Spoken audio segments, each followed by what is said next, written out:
Rendering is the process involved in the generation of a two-dimensional or three-dimensional image from a model by means of application programs.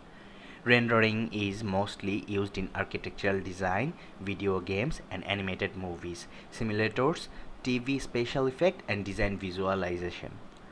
The techniques and features used vary according to the project. Rendering helps increase efficiency and reduce cost in design.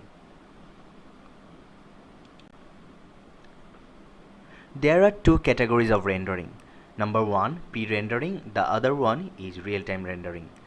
The striking difference between the two lies in the speed at which the computation and the finalization of image take place. Real-time rendering is the prominent rendering technique used in interactive graphics and gaming where images must be created at a rapid pace. Because user interaction is high in such environment, real-time image creation is required. Dedicated graphics hardware and pre-compiling of the available information has improved the performance of real-time rendering. Pre-rendering is the rendering technique which is used in environments where speed is not a concern and the image calculations are performed using multi-core central processing unit rather than dedicated graphics hardware. This rendering technique is mostly used in animation and visual effects, where photorealism needs to be at the highest standard possible.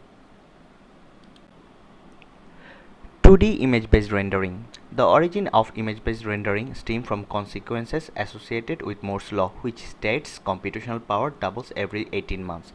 While computer processing power increases at tremendous rates, our ability to develop complex and diverse models lags considerably behind computational capabilities.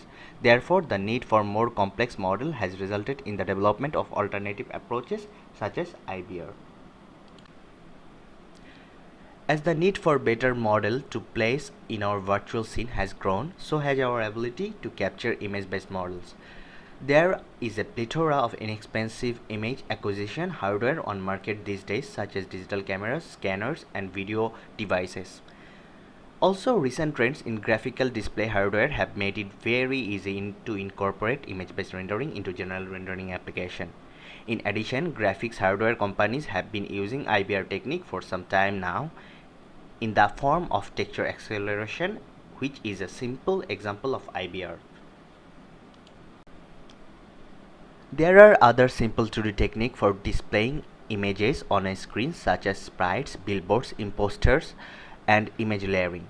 Sprites, billboards, and imposters employ an off-screen technique to render the image, then apply that image as a texture to the bounding geometry. The texture is applied to the center of bounding polygon. Then the polygon's normal is oriented directly toward the viewer, giving the appearance of complex geometry. However, if the texture resolution exceeds screen resolution, there is a possibility the texture will be visible and reveal the illusion.